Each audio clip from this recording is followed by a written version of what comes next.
भगवन्त इन्द्रमहि श्रीराजशीतिस्थिता आचार्य जिनशासनोन्नतिक पूजा उपाध्यायका श्रीसिद्धान्तसु पाठका मुनिवरा रत्नत्रया राधका पञ्चैते हरिणेशिनं प्रतिदिनं कुर्वन्तु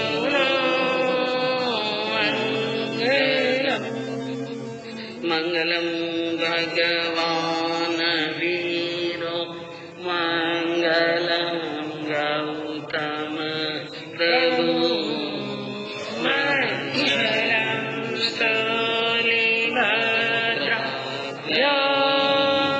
जैनधर्मो अस्तु मङ्गलम् अज्ञानतिमिरान्धस्य ज्ञानाञ्जनशलाकया चक्षुरुन्मिलितं येन तस्मै श्रीगुरवे नमः।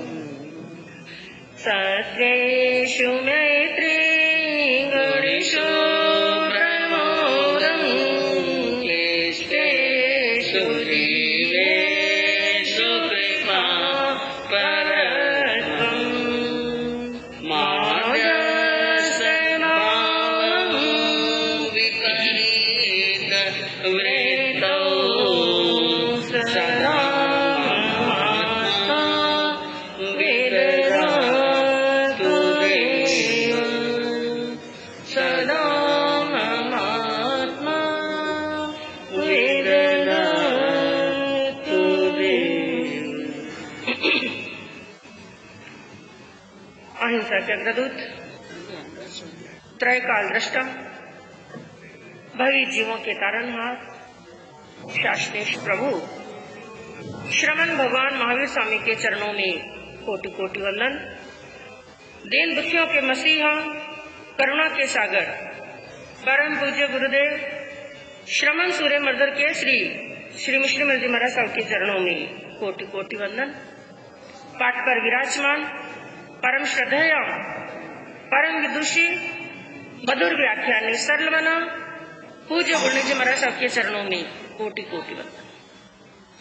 धर्म प्रेमी बंधुओं, शीलवती माता बहनों, कल आपको बताया गया था कि आज पूर्णिमा की और कल प्रतिपदा की अस्वाध्याय, और आज रात्रि के अंदर जो चंद्र ग्रहण है, तो चंद्र ग्रहण हो या सूर्य ग्रहण हो, उनकी भी अलग अलग प्रहर की अस्वाध्याय होती है।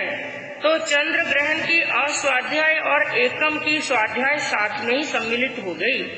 तो आज और कल 2 दिन मूल वांचन नहीं होगा, लेकिन अस्वाध्याय काल के अंदर हम शास्त्रों के अर्थ का वांचन कर सकते हैं, उनको पढ़ सकते हैं और श्रवण कर सकते हैं।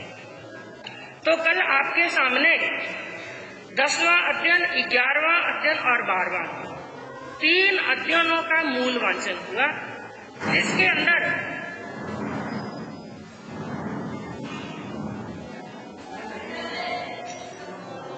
11वें अध्ययन का अर्थ आपके 10वें अध्ययन का अर्थ आपके सामने विवेचन आपके सामने बताया गया। और आज 11वां अध्ययन, जिसका नाम है बहुश्रुत पूजा। बहुश्रुत पूजा, बहुश्रुत जो पूजनीय होते हैं। पहले हमें यह जानना है कि बहुश्रुत कहते किसे। बड़ा ध्यान से समझने योग्य, चिंतन करने योग्य अध्ययन है बंधुओं। सबसे पहले हम ये जानेंगे बहुश्रुत किसे कहते हैं। बहुश्रुत 2 शब्दों से मिलकर के बना हुआ शब्द है, बहु प्लस श्रुत। बहु यानी बहुत सारे, अनेक। और दूसरा शब्द है श्रुत। श्रुत कहते हैं श्रुत ज्ञान, यानी 5 ज्ञान बताए गए हमारे आगमों के अंदर, हमारी जिनवाणी के अंदर 5 ज्ञान बताए। कौन कौन से? मति ज्ञान, श्रुत ज्ञान, अवधि ज्ञान, मन प्रयोग ज्ञान और केवल ज्ञान। तो 5 ज्ञान बताए, जिसमें जो दूसरा ज्ञान आता है श्रुत ज्ञान। तो श्रुत ज्ञान कहते हैं आगमों के ज्ञान। जो हमारी द्वादशांगी वाणी है, तीर्थंकर प्रभु जो द्वादशांगी वाणी फरमाते हैं, उस द्वादशांगी वाणी को, आगमों के ज्ञान को श्रुत ज्ञान कहते हैं। बहनों को कहना है, बच्चों का ध्यान रखें। ऐसा करो, ऊपर चले जाओ, अपने बच्चे को लेकर के आप ऊपर चले बच्चे को लेके ऊपर जाओ। बहुत डिस्टर्ब होता है, संगठन भी होता है, इधर का उधर। हम बीच में नहीं बैठे भाई, बीच में नहीं बैठे।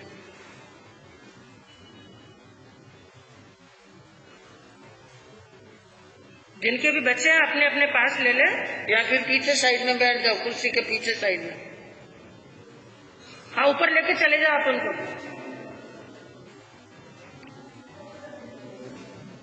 जिनको अनेक आगमों का, अनेक शास्त्रों का ज्ञान होता है, उसे कहते हैं बहुश्रुत।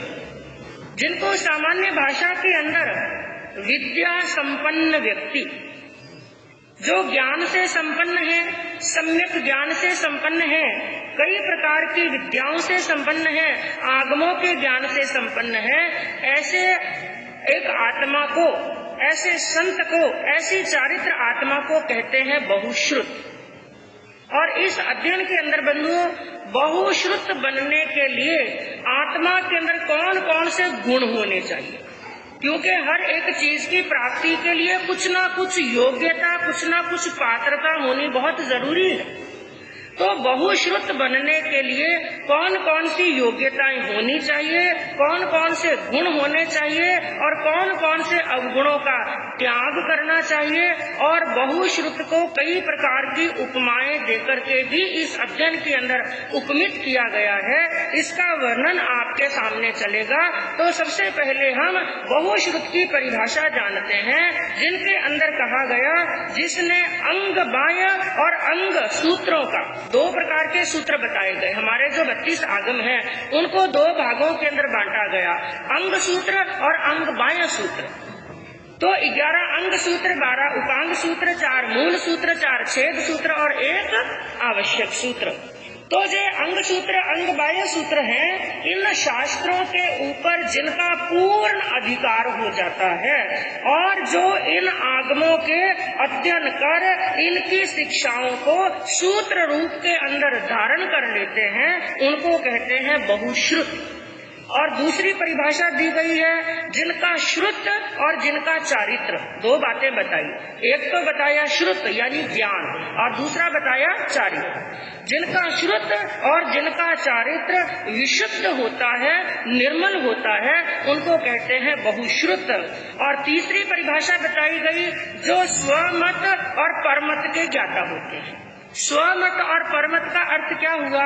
स्वमत यानी जो हमारे जिनेंद्र भगवान के, तीर्थंकर भगवान के जैन धर्म के बताए हुए आगम हैं, वो तो है स्वमत, अपना मत, जिन धर्म का मत, यानी अपने आगमों के भी जानकार होते हैं और परमत के भी। जैसे कई आपने आचार्यों का वर्णन सुना, संतों का वर्णन सुना, गुरुओं का वर्णन सुना कि जैन आगमों की जानकारी के साथ साथ में उनको अन्य धर्म के ग्रंथों की भी बड़ी गहन जानकारी थी। जैसे गीता है, कुरान है, बाइबल, कई प्रकार के सभी धर्म ग्रंथों का वो अध्ययन करते हैं। लेकिन प्रभु ने क्या आज्ञा फरमाई? पर मत की जानकारी बाद में करना, पहले किसकी जानकारी? हाँ, क्योंकि परमत की जानकारी करने के लिए भी योग्यता होनी चाहिए।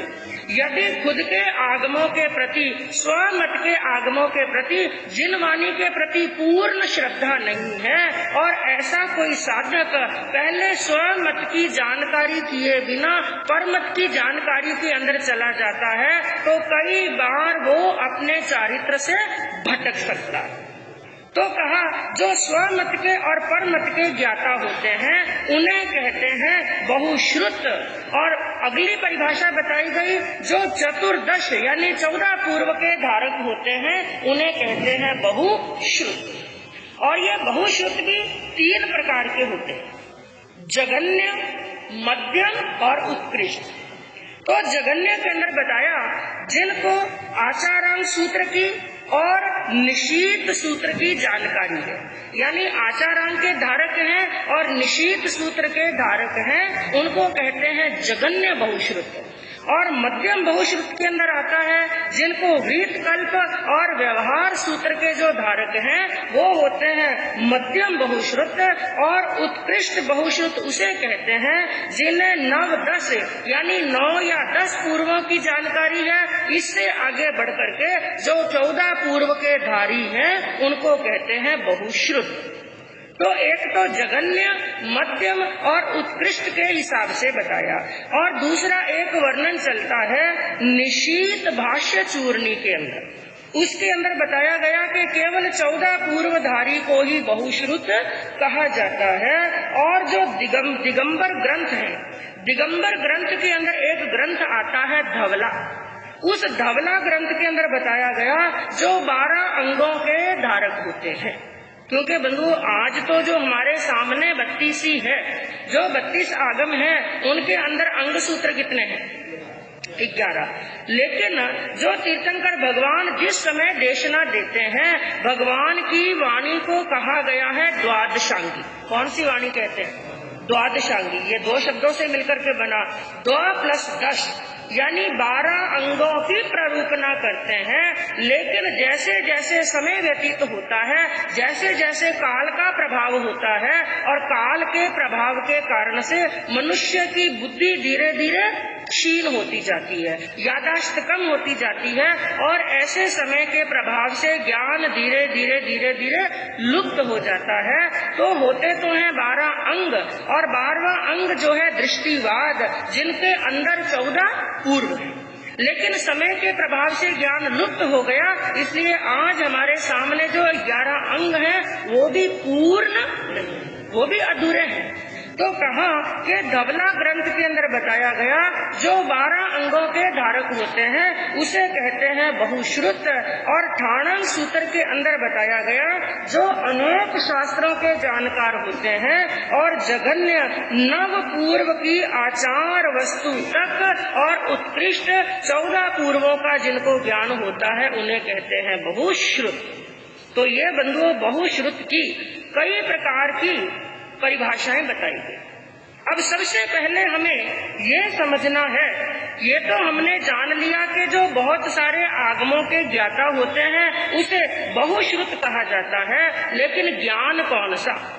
सच्चा ज्ञान वो होता है, सच्ची शिक्षा वो होती है, सच्ची विद्या वो होती है जिसके सन्निहित रह करके, जिनकी संगत में रह करके, जिनकी सन्निधि में रह करके हमारी आत्मा पुण्य और पाप को जान सके, जिसकी सन्निधि में रह करके हमें जीव और अजीव का भेद मालूम पड़ सके। सच्चा ज्ञान वो होता है जिसके नजदीक रह करके आश्रम क्या है, संवर क्या है, निर्जरा क्या है, बंध क्या है और मोक्ष क्या है। तो वही विद्या सच्ची विद्या है, वही ज्ञान सच्चा ज्ञान है जिसके नजदीक रह करके हम जीव और अजीव का भेद कर सके।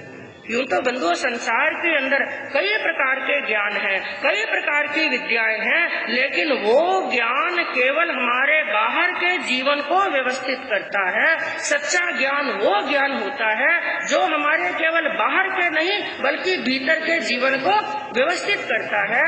जो हमें हम संक्षिप्त में कह सकते हैं वो विद्या सच्ची विद्या है जो हमें भेद विज्ञान सिखाती है। क्या सिखाती है?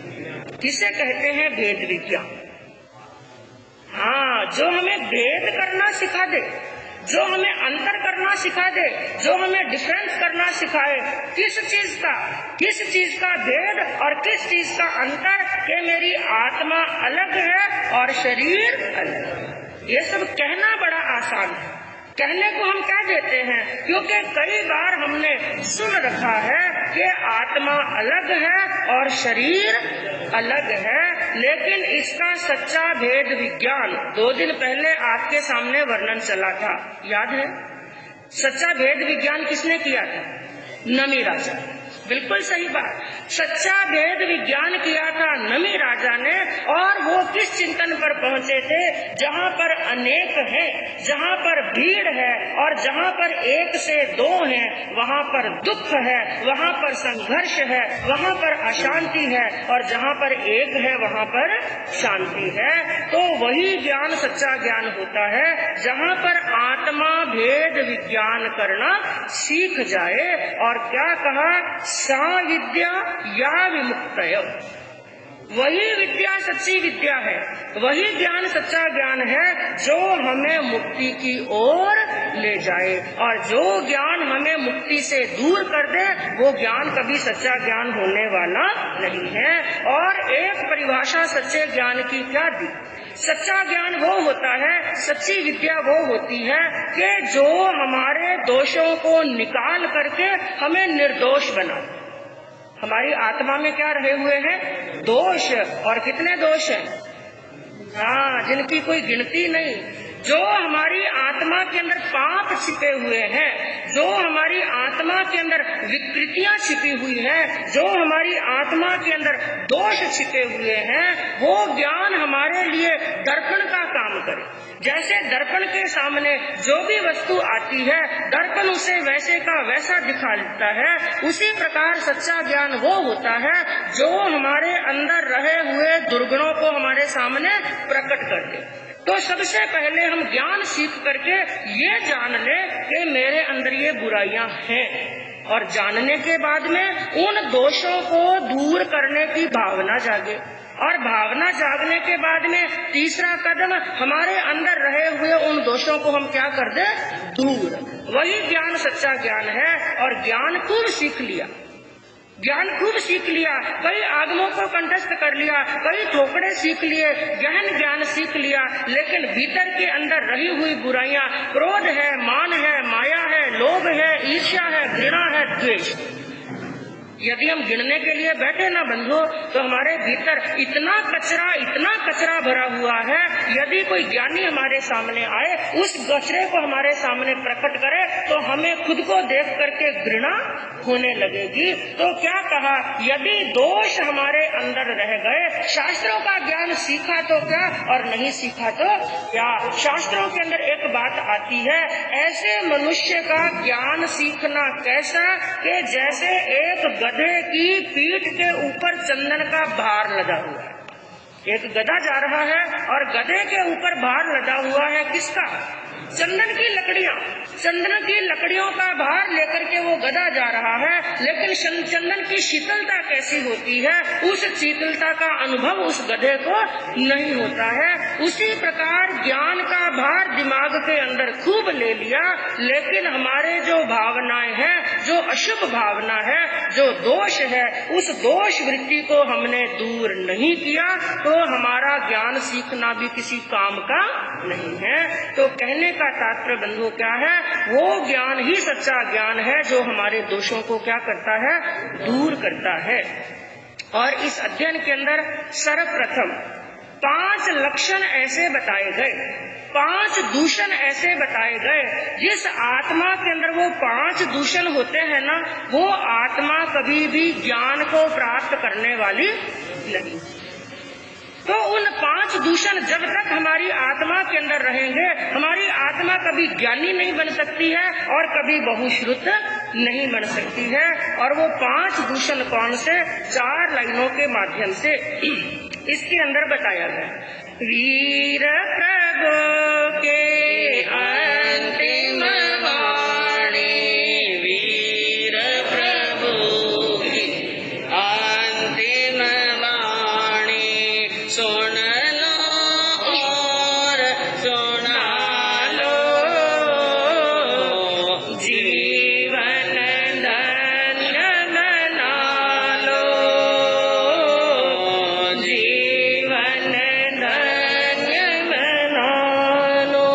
नहीं अधिकारी वो शिक्षा का जो क्रोधी अरो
शिक्षा का, वो मनुष्य, वो आत्मा, वो साधक कभी शिक्षा का अधिकारी होने वाला नहीं है जिसके अंदर 5 अवगुण हैं।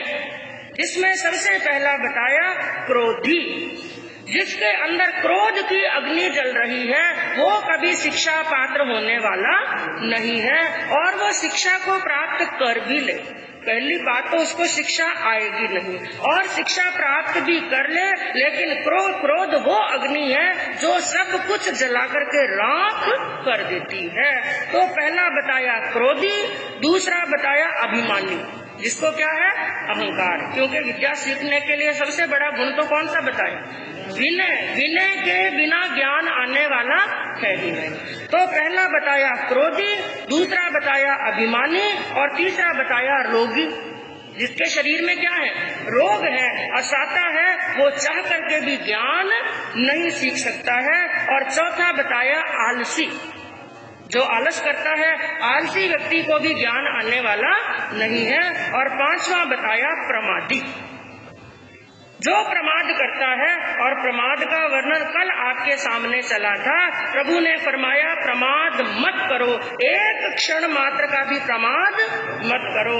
अब मैं आपसे पूछूं, ये 2 शब्द आए आलस और प्रमाद, इन दोनों में क्या अंतर है? सामान्यतः क्या होता है, हाँ, आलस और प्रमाद को हम क्या समझ लेते हैं, एक ही समझ लेते हैं, लेकिन आलस और प्रमाद एक नहीं है। आलस का संबंध हमारे शरीर से होता है, आलस हमारे शरीर से जुड़ा हुआ है, जबकि प्रमाद हमारे मन से जुड़ा हुआ है।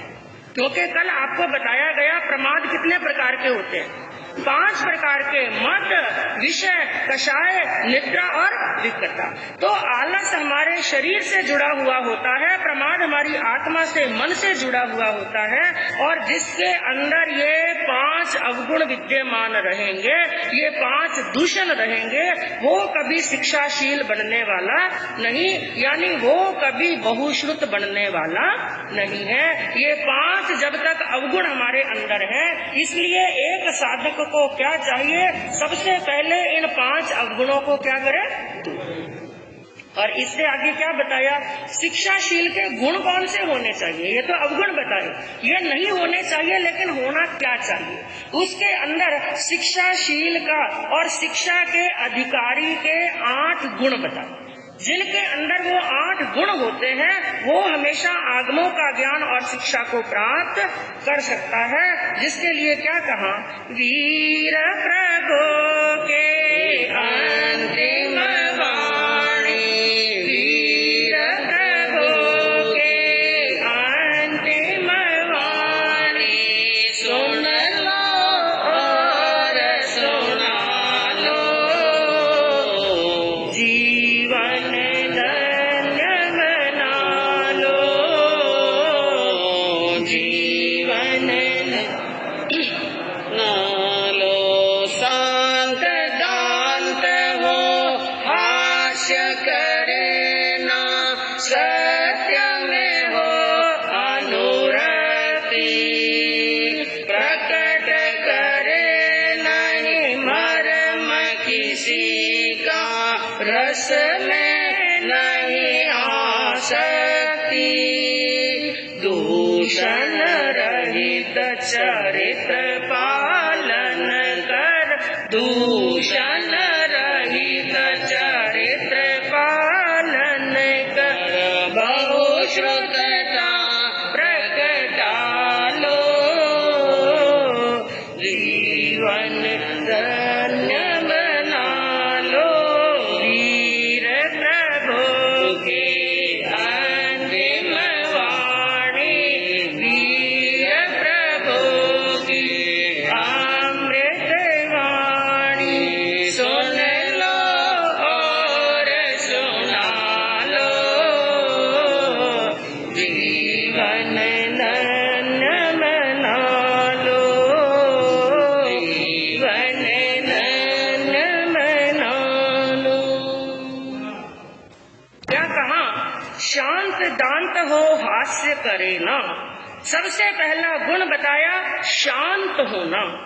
जैसे अवगुण के अंदर क्या बताया था, क्रोध, क्रोध नहीं करना, और क्रोध नहीं होगा तो आत्मा में क्या होगी, शांति होगी। जो शांत चित्त है, छोटी मोटी बातों से जिसके मन में उद्विग्नता आने वाली नहीं है, तो ऐसा शांत चित्त है। और दूसरा बताया दांत, दांत किसे कहते हैं, इंद्रियों का दमन करने वाला, इंद्रियों के अधीन रहने वाला नहीं। क्योंकि बंधु हमारे जीवन के अंदर और एक साधक के जीवन के अंदर सबसे बड़ी शत्रु होती है 5 इंद्रियां और 6 मन। इनको हम शत्रु भी कह सकते हैं और सबसे बड़ी मित्र भी कह सकते हैं। जब इंद्रियां हमें अपना दास बना लेती हैं तो हम पराधीन हो जाते हैं, उस समय ये इंद्रियां हमारी शत्रु बन जाती हैं। लेकिन जब साधक खुद इंद्रियों को वशीभूत कर लेता है, उस समय वो ब्रह्मशुद्धता को प्राप्त कर लेता है, ज्ञान को प्राप्त कर लेता है। तो पहला बताया शांत रहना, और दूसरा बताया दांत यानी इंद्रियों का दमन करना, और तीसरा बताया हास्य नहीं करना। क्या नहीं करना, हास्य, हंसी मजाक नहीं करना। और हंसी मजाक का बंधु यहाँ पर एक अर्थ नहीं है, कई प्रकार के अर्थ आते हैं। पहला तो सामान्य सा अर्थ कह सकते हैं, बात बात में किसी के साथ में हंसी मजाक नहीं करना, यानी मर्यादा के अंदर रहना। लेकिन दूसरा अर्थ यहाँ पर क्या है, कई लोगों का क्या स्वभाव होता है, खुद तो धर्म करते नहीं, खुद कभी सामायिक करते नहीं, साधु संतों के दर्शन करने के लिए जाते नहीं हैं, खुद तो बाहर भटकते रहते हैं, पर में भटकते रहते हैं। और जो साधक धर्म ध्यान करता है उनका क्या उड़ाते हैं, मजाक उड़ाते हैं ना, काम धंधा कुछ है नहीं, जाकर बैठ जाते हैं मुंह पत्ती बांध बांध करके। अरे साधुओं के ठिकाने जाओगे, साधु क्या तुम्हें कुछ खाने के लिए देंगे? अरे कमाना पड़ेगा, जीवन जीने के लिए कमाना पड़ता है, साधु कुछ देने वाले नहीं है। और वो लोग यहाँ तक कह देते हैं धर्म कौन करता है, जो निकम्मा है। हाँ, वो ये सोचते हैं, उनकी ये धारणा होती है जो निकम्मा है, जिनके काम धंधा नहीं है, वो क्या करता है, धर्म। खुद कुछ करना नहीं है और जो कर रहा है उसको करने देना नहीं है। और केवल श्रावकों की ही नहीं, साधु संतों की भी हंसी उड़ाते हैं। और आजकल तो ये बात मैं कह दूं, साधु संतों की हंसी सबसे ज्यादा उड़ाई जाती है और साधु संतों की निंदा तो सबसे ज्यादा होती है। 4 श्रावक कहीं पर बैठ जाते हैं ना, उनका मेन टॉपिक क्या होता है, आप लोग खुद ही बता दो। निंदा, फलाना साधु ऐसा, फलाना साधु ऐसा, फलाने सत्या जी ऐसे, ना कोई क्रिया रही, ना कोई आचरण रहा, ना कोई चारित्र रहा। मैं कहूँ ये थर्मामीटर किसके पास में है, क्या किसी के पास में है? अरे मान लो ऊपर से उनका चारित्र ढीला है, चारित्र का मतलब कहीं ना कहीं महाव्रतों के अंदर दोष लग रहा हो सकता है, क्योंकि ये आरा कौन सा चल रहा है। मैं कहूँ चौथे आरे के भी आगम उठा करके पढ़ो। जिस समय भगवान महावीर इस भूतल के ऊपर विचरण कर रहे थे, जिनको स्वयं भगवान महावीर ने दीक्षा दी थी, भगवान महावीर ने दीक्षा दी थी, वो भी कैसे कई ऐसे साधक हुए और जिनका शरीर चर्म शरीरी था। चर्म शरीरी का मतलब उसी भव के अंदर जो मोक्ष में जाने वाले थे, उनके भी भोगावली कर्म उदय में आए। जैसे नंदी सेन जी का वर्णन आता है, भगवान के पास में दीक्षा ली, खूब तपस्या की, लेकिन कहते हैं ये कर्म बलवान होते हैं, उनके भी भोगावली कर्म उदय में आए और घर के अंदर गए, वैश्या के पास में रहे और कितने वर्षों तक, 12 वर्षों तक वैश्या के भवनों के अंदर रहे, लेकिन वापिस आत्मा जाग गई। हो सकता है साधु के जीवन के अंदर कुछ ना कुछ शिथिलाचार हो, लेकिन उनकी आत्मा कितनी ऊंची चढ़ सकी है, ये सामने वाले के पास में थर्मामीटर नहीं है। मैं कहूँ जिसकी वो निंदा कर रहे हैं वो तो कभी ना कभी मोक्ष में जरूर जाएंगे, लेकिन निंदा करने वाला कभी मोक्ष में जाने वाला नहीं है। साधु संतों की चारित्र आत्माओं की इतनी निंदा, घोर निंदा करते हैं, बातें करने के लिए कोई और टॉपिक उनको नहीं मिलता। अपने घरों में क्या हो रहा है, अपने बेटे कहाँ जा रहे हैं, बेटियां कहाँ जा रही हैं, बहुएं क्लबों के अंदर जा रही हैं, नंगा नाच कर रहे हैं, आधे आधे वस्त्र पहन रहे हैं, ना खाने का तरीका है, ना बोलने का सलीका है, ना रहने का सलीका है, और ऐसी जिंदगी जी रहे हैं। और साधु संतों के स्थान पर आते हैं तो छोटी छोटी बातें, वंदना करते हैं। कई बार हमने देखा टिक तो आया ही हम बोल रहे हैं, पाया ही हम बोल रहे हैं, लेकिन आंखें कहाँ घूम रही हैं? ऊपर नीचे चारों तरफ क्या हो रहा है। जैसे निरीक्षण करने की जिम्मेदारी तो भगवान ने उनको ही सौंपी है, उनको ही सौंपी है। मैं कहूँ जहाँ पर दोष दृष्टि है, एक बात याद रखना, जहाँ पर समकित के बोल चलते हैं ना, एक समकिति के लक्षणों की बात आती है। समकिति कौन? सबसे पहला उसका गुण बताया गया है, जिसकी दृष्टि दोष दृष्टि हो, समझ लेना उसको समकित है ही नहीं।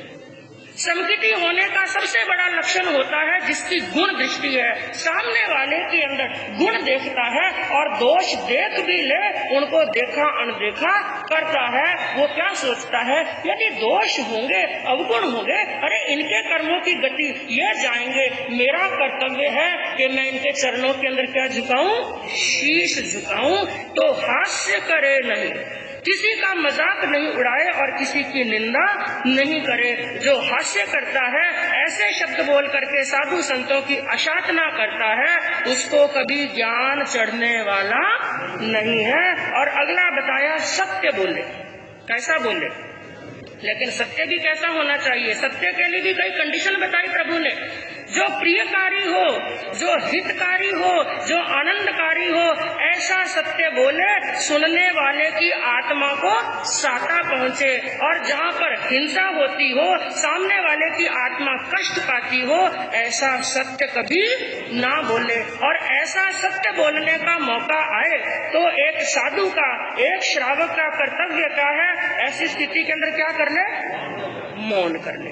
और सत्य के लिए, मौन के लिए एक बात बंधु एक स्थान पर पढ़ने के लिए आई कि इस जीवा के द्वारा यदि लगातार एक व्यक्ति नियम ले ले कि 6 महीने तक या तो मैं मौन रहूंगा या केवल सत्य ही बोलूंगा, यदि ऐसा कोई नियम लेता है और मात्र 6 महीने तक इस नियम का पालन करता है, उसे वचन सिद्धि प्राप्त हो जाती है। क्योंकि ये वचन भी बहुत बड़ी लब्धि है, बहुत बड़ी सिद्धि है। हमें क्या लगता है हमें सहजता से मिल गई, ये सहजता से प्राप्त नहीं हुई है। तो चौथा बताया सत्य बोले, और 5वां बताया किसी का मर्म प्रकट ना करे, किसी का मर्म प्रकट ना करे। जब कीर्तनकर भगवान के वचन के 35 अतिशयों का वर्णन आपके सामने चला था, थोड़ा याद होगा, वाणी के 35 अतिशयों का वर्णन चला, उनके अंदर एक अतिशय आया था, भगवान कभी किसी के मर्म को प्रकट नहीं करते हैं। और आजकल के मनुष्य का स्वभाव क्या है, यदि किसी की छोटी मोटी बात पता चल गई ना तो शेर बन जाता है। क्या सोचता है, अब आया ऊंट पहाड़ के नीचे, अब बोलना बेटा मेरे सामने 2 शब्द, तो मैं पूरी दुनिया के सामने नंगा नहीं कर दूं ना, मेरा नाम फलांचल नहीं है। याद रखना, तो आप किसी को एक बार नंगा करेंगे ना, ऊपर वाला आपको 100 बार नंगा करेगा।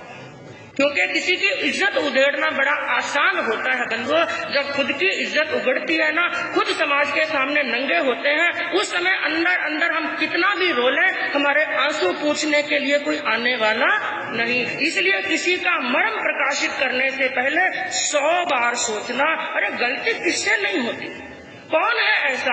मैं कहूँ आज बड़ा से बड़ा आचार्य, बड़ा से बड़ा उपाध्याय, बड़ा से बड़ा संत, कैसा बड़ा से बड़ा त्यागी श्रावक आकर के भी ये नहीं कह सकता है कि मैंने जीवन में गलती नहीं।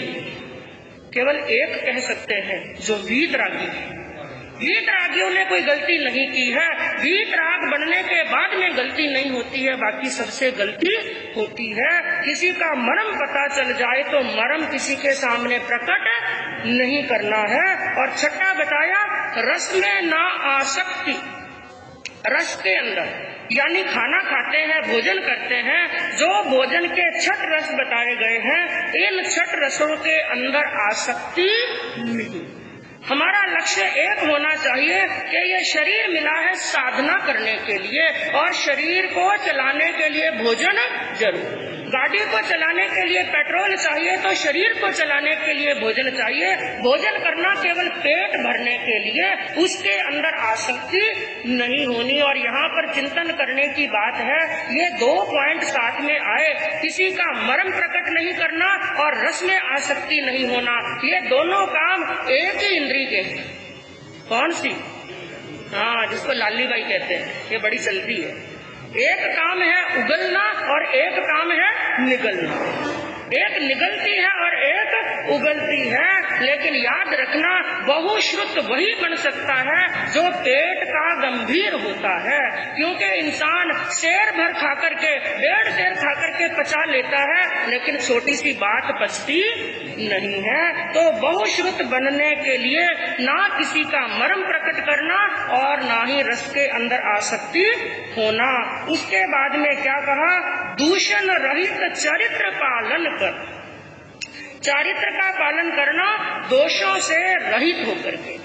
मन के अंदर एक साधक को सदैव यही भावना होनी चाहिए, मैंने जो चारित्र धारण किया है, मैंने जो संयम धारण किया है, अपने परम पिता परमात्मा से यही मांगना चाहिए, यही मन के अंदर भावना होनी चाहिए, हे प्रभु मुझे भी कभी ऐसी शक्ति देना कि मैं भी निर्दोष चारित्र का पालन कर सकूं। कोई बात नहीं, आज नहीं है, मैं कहूँ जिनको प्रभु महावीर बनना था और महावीर बनने की नींव कब पड़ गई, नए सार। हाँ, नए सार के भव के अंदर महावीर बनने की नींव तो ठेठ नए सार के भव के अंदर पड़ गई थी।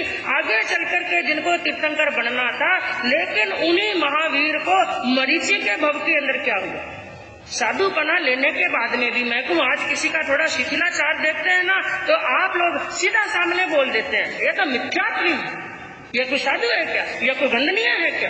लेकिन क्या कहा, जिनको महावीर बनना था उन मरीचि को जब उन्होंने, भरत ने भगवान से पूछा, है प्रभु इतने बड़े समोतरण के अंदर क्या कोई ऐसी आत्मा है जो भविष्य के अंदर आपके समान तीर्थंकर बनेगी। तो प्रभु ने कहा, हाँ भरत है, और कोई नहीं, वो तुम्हारा ही बेटा जो मरीचि है। और मरीचि की स्थिति आप जानते हैं, साधु बना तो लिया, और वो भी कोई सामान्य साधु से नहीं, तीर्थंकर भगवान से साधु बना लिया। लेकिन साधु बना लेने के बाद में शिथिलता आ गई, भूख लग रही है और वहाँ पर प्राशुक आहार मिला नहीं, शुद्ध आहार साधु के योग्य निर्दोष आहार मिला नहीं, भूख जोरदार लग रही है और सामने वृक्षों के ऊपर फल लटक रहे हैं, रहा नहीं गया, इसलिए वृक्षों से फल तोड़ करके खाना शुरू कर दिया। जोरदार धूप पड़ रही है, सूर्य की धूप सहन नहीं हुई, ताप सहन नहीं हुआ, तो सिर के ऊपर क्या धारण कर लिया, छत्र धारण कर लिया, और सड़क पर चल रहे हैं, रास्ते पर जमीन पर चल रहे हैं, जमीन अग्नि की तरह तप रही है, वो भी सहन नहीं हुआ, इसलिए पांव के अंदर क्या धारण कर लिए, खड़ाऊ धारण कर लिए। तो छत्र धारण किया, खड़ाऊ धारण किए, झरने का नीर पी लिया। जिनको आगे चल करके क्या बनना है, महावीर बनना है, तीर्थंकर बनना है, और किस आत्मा के अंदर क्या छुपा हुआ है, इसका थर्मामीटर केवल ज्ञानियों के पास में है और किसी के पास में नहीं है। इसलिए आपसे एक ही बात कहनी है, हो सके साधु संतों के पास में जाओ, श्रद्धा से वंदना करो, जितनी सेवा मन से, वचन से, काया से, धन से, समय से, जितनी सेवा आप कर सको करना। और मन में यदि श्रद्धा नहीं है तो दूर से दूर निकल जाना, लेकिन उनकी निंदा मत। कोई त्याग पचकान हो, कोई जरूरी नहीं है कि सभी त्याग पचकान कर सकते हैं, कोई दूसरा त्याग पचकान हो या नहीं हो, लेकिन उत्तराध्यान सूत्र आप सुन रहे हैं, बहुश्रुत का अध्ययन सुन रहे हैं, कम से कम ये नियम ले लेना, ना किसी चारित्र आत्मा की निंदा करूंगा और ना ही किसी की सुनूंगा। और ऐसा नियम यदि हमारे जीवन के अंदर नहीं है तो ऐसे उत्तराध्यान को एक बार नहीं 1000 बार सुन लो, और 1000 बार सुन भी लिया होगा, ये उत्तराध्यान सूत्र भी कल्याण करने वाला नहीं है। तो दोषों से रहित चारित्र, एक श्रावक को भी ये कामना करनी चाहिए, साधु को भी करनी चाहिए कि ऐसा दिन आए कि मैं शुद्ध चारित्र का पालन कर सकूं।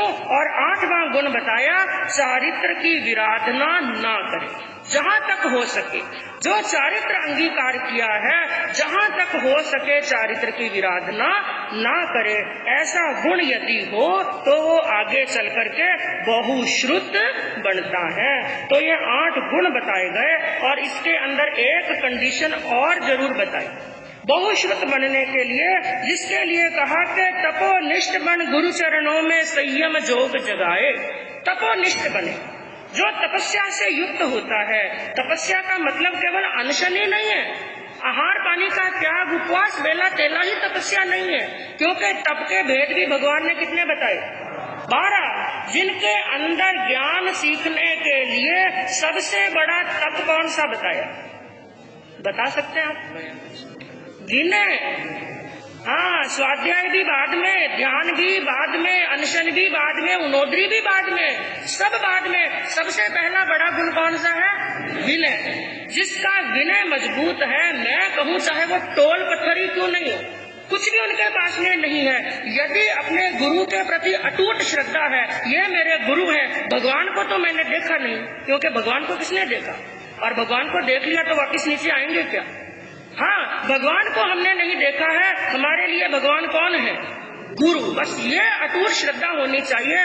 गुरु ने कह दिया दिन तो दिन और रात तो रात। ऐसे यदि श्रद्धा होती है तो बंधुओं, दुनिया की ठोकरें खाने वाला जो पत्थर है ना, वो भी एक दिन ऐसी प्रतिमा बन जाता है कि राजा और महाराजा भी उनके चरणों में आकर के शीश झुकाते हैं। तो तपोनिष्ठ बन गुरु चरणों में संयम जोग जगाए। और विनय के लिए क्या बताया इस अध्ययन के अंदर के विनय के योग्य 15 स्थान आदरणीय योग्य है। 15 बातें बताई, बहुत डिटेल है बंधु इस अध्ययन के अंदर। संक्षिप्त के अंदर बताऊं, 15 स्थान ऐसे हैं जो आदरणीय योग्य हैं, 14 स्थान ऐसे हैं जो त्यागने योग्य।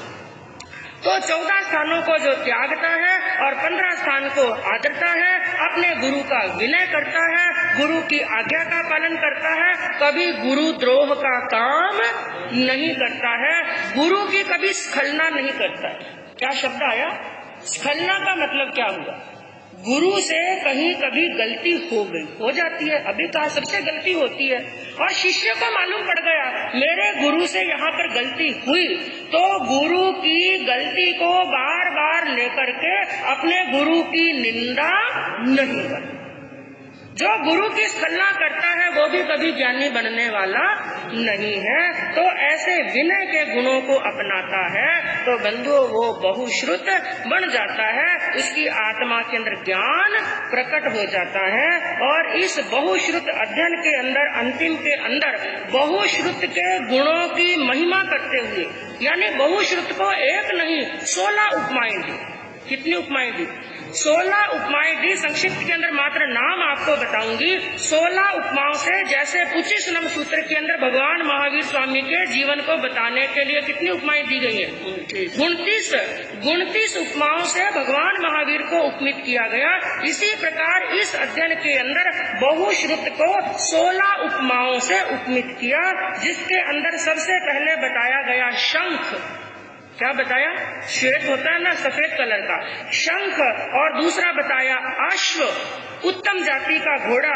और तीसरा बताया वीर योद्धा। और चौथा बताया गजराज। पांचवा है वृषभ। छठा है सिंह। सातवां है वासुदेव। आठवां है चक्रवर्ती। नौवां है शकेंद्र। 10वां है सूर्य। 11वां चंद्र। 12वां है धान्य कोष्ठ। 13वां है जम्बू वृक्ष। 14वां है सीता नदी। 15वां है सुदर्शन पर्वत। और 16वां है स्वयंभू रमन समुद्र। जैसे एक ही बताऊं, स्वयंभू रमन समुद्र, जितने भी संसार के अंदर समुद्र हैं, सबसे बड़ा समुद्र कौन सा? स्वयंभू रमन। जैसे स्वयंभू रमन समुद्र सबसे बड़ा समुद्र है, इसी प्रकार ज्ञानियों के अंदर सबसे बड़ी महिमा होती है बहुश्रुत की। तो बंधुओं, ऐसी बात नहीं है कि हमारी आत्मा कभी बहुश्रुत नहीं बन सकती, लेकिन तब बनेगी जब अविनय के 14 स्थानों को त्यागेंगे, 5 दुर्गुणों को त्यागेंगे, विनय के 15 स्थानों को धारण करेंगे, शिक्षाशील के 8 गुणों को धारण करेंगे, तो कभी न कभी ऐसे ज्ञान का प्रकाश हमारे भीतर में भी हो सकता है। तो इस प्रकार से संक्षिप्त के अंदर बंधु आपको बताने का प्रयास किया। अब 12वें अध्ययन के अंदर क्या वर्णन आता है, कल श्रवण करने से पता चलेगा। इसी भावना से